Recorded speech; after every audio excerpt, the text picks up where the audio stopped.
Hiç senin diğerlerinden daha uyanık olduğun hissine kapıldın mı? Onlar derin bir uykudayken sen tamamen uyanık gibisin. Böyle hissettin mi? Bu senin için bir şey ifade ediyor mu? Belki de bazen içinde tamamen farklı bir kişinin varlığını hissettiğin zamanlar olur. Bu anlar genellikle ruhsal yeteneklerini keşfetmeye başladığın zamanlarda olur. İlginçtir ki bazı insanlar bu yeteneklere çok gençken sahip olurken, diğerleri hayatlarının daha ilerleyen dönemlerinde deneyimlerler. Bu farklılık için sebepleri düşünmek gerçekten ilginç olabilir. Belki de bazı yaşam deneyimleri senin uyanışını yaşanmadan önce bir gelmesi gereken birer bulmaca parçası gibidir. Ruhsal olarak yetenekli bir birey olarak, hayal gücünün sınırları olmadığını fark edersin. Bu, seni yaratıcı uğraşlara ve hayal gücünün çiçek açabileceği kariyerlere doğru sürükleyen bir güçtür.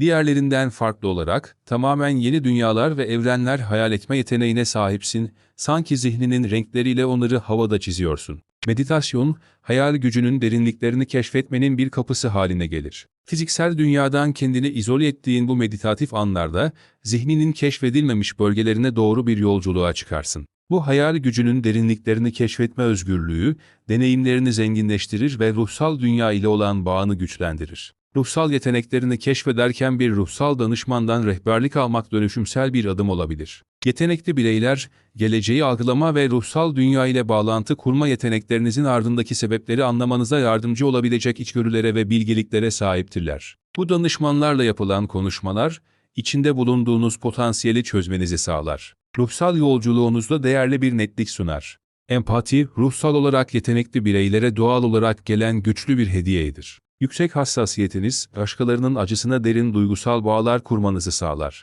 Coğrafi mesafeleri aşarak, hatta sadece acıyı bilmek derin bir üzüntü hissetmenize sebep olabilir. Başkalarının acısını hissetme ve empatik tepkiler verme yeteneğine sahip olmanız, sıradan anlayışın ötesinde bir seviyede başkalarının acısına empati duymanızı sağlar. Empatik doğanız, ruhsal yolculuğunuzda daha derin bir otantiklik arzusuyla uyumlu bir şekilde yer alır. Sizi ruhunuzla rezonansa girebilecek anlamlı bağlantılar ve gerçek deneyimler aramaya iter. Doğuştan gelen ruhsal bağlantınız, sadece insanlarla değil, aynı zamanda hayvanlarla da uzanır. Hayvanlar, ruhsal olarak yetenekli bir bireyin enerjisini algılar ve tepki verir. Hatta genellikle yabancıları havlayan veya çığlık atan evcil hayvanlar bile sizin varlığınıza anlamsız bir şekilde çekilebilir. Hayvanlarla paylaştığınız bağ, yaşamın geniş dokusu ile birleşen ruhsal yeteneklerinizin derinliğini ortaya koyar. Ruhsal etkileşimlerin ötesine geçer ve sizi dünya üzerindeki yaşamın daha geniş örüntüsü ile birleştirir. Ruhsal olarak yetenekli bireylerin dikkat çeken özelliklerinden biri,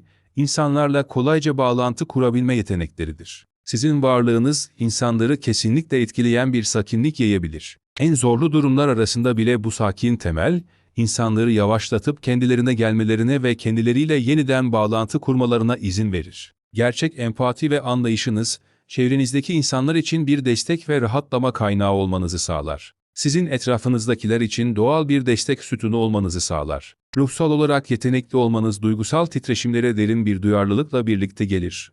Bu da duygusal patlamaları daha yoğun bir şekilde deneyimlemenize neden olabilir. Başkalarının duygularına ve çevrelerindeki enerjiye karşı yüksek farkındalığınız, dışsal tetikleyiciler olmaksızın beklenmedik duygusal tepkilere yol açabilir. Bu duygusal manzara ile başa çıkmak, duygusal dengeyi korumak için önemlidir. Kendi duygularınızı ve başkalarının duygularını ayırt etmeyi öğrenmek ve sağlıklı başa çıkma mekanizmaları geliştirmek, duygusal duyarlılığınızı olumlu bir şekilde kanalize etmek için gereklidir. Ruhsal yeteneklerinizi kabul etmek, bu duygusal deneyimleri kendi gelişiminiz ve karşılaştığınız kişiler için bir büyüme kaynağı ve anlayış haline getirme fırsatına dönüştürebilir. Ruhsal olarak yetenekli bireyler için sıradan ve tekrarlayan görevler önemli bir zorluk olabilir. Duyarlı ve ruhsal olarak uyumlu doğanız, yüzeydeki seviyeden daha fazlasını istemektedir. Hayatın gizemlerini ve ruhsal amacını keşfetmeye çekilirsiniz, sıradan görevlerin tekrarı sizi tatmin etmeyebilir ve gerçek amacınızdan kopmuş hissettirebilir.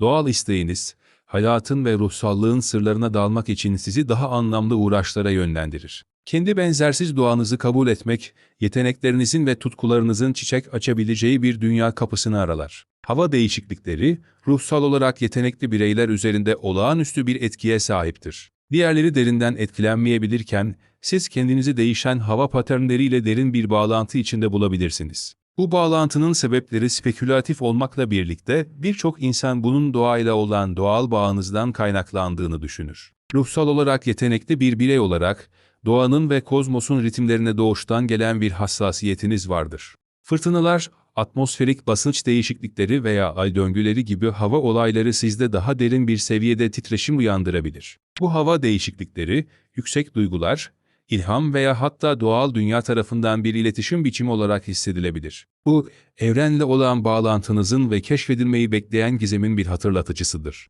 Ruhsal olarak yetenekli bir birey olarak, dış eleştirilere karşı olağanüstü bir hassasiyet yaşayabilirsiniz. Görünüşte zararsız eleştiriler bile sizi derinden etkileyebilir. Savunmalarınızı delebilir ve çevrenizdekileri şaşırtabilir. Empatik ve algılayıcı doğanız, eleştirileri kolayca reddetmenizi zorlaştırır. Önemli olan, tüm eleştirilerin kişisel olmadığını veya zarar vermek için yapılmadığını fark etmektir. Yapıcı geri bildirimle gereksiz negatiflik arasındaki farkı ayırt etmeyi öğrenmek, kişisel büyüme için önemlidir. Olumlu katkı sağlayan geri bildirimleri kabul etmek, zayıflıklarınızı güçlü yanlara dönüştürmenizi sağlar. Ruhsal yolculuğunuzda daha dirençli hale gelmenize yardımcı olur. Ruhsal olarak yetenekli bireyler, rüya aleminde özel bir ilişki paylaşırlar. Ruhsal dünyaya olan bağlantınız, rüyalarınız aracılığıyla alternatif gerçekliklere kolayca erişmenizi sağlar. Uykuda bu anlarda, genellikle gerçekleşmeden önce olayları veya karşılaşmaları hissetme yeteneğine sahip olabilirsiniz. Bu canlı rüyalar ve vizyonlar,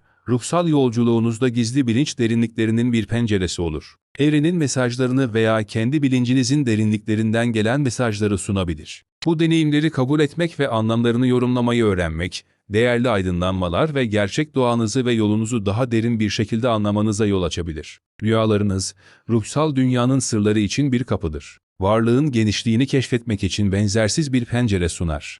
Ruhsal olarak yetenekli bireyler genellikle, kaşlar arasında bulunan üçüncü gözde açıklanamayan bir baskı hissi deneyimlerler. Bu fenomen, net görmek yeteneği olarak kabul edilir. Ruhsal varlıklarla iletişim kurma ve içgörülerin daha derin seviyelerine erişme yeteneği verir. Üçüncü gözün tam potansiyelini aşmak için ruhsal egzersizlerle etkileşim önemlidir. Meditasyon, görselleştirme ve enerji çalışmaları gibi uygulamalarla üçüncü gözünüzün gücünü artırabilir ve genişletebilirsiniz. Bu ruhsal merkezin uyanmasıyla net vizyonlar, artmış algı ve fiziksel dünya ötesinde var olan ruhsal boyutların daha derin bir anlayışına sahip olabilirsiniz. Ruhsal olarak yetenekli bireyler, etraflarındaki görünmez güçlere benzersiz fiziksel tepkiler deneyimleyebilirler. Karıncalanma veya uyuşma gibi hisler, gelişmiş ruhsal bağlantılarının bir işareti olarak kabul edilebilir. Bu tepkiler, ruhsal varlıklarla karşılaşırken, sezgisel içgörüler alırken veya güçlü enerji alanlarının içinde bulunurken meydana gelebilir.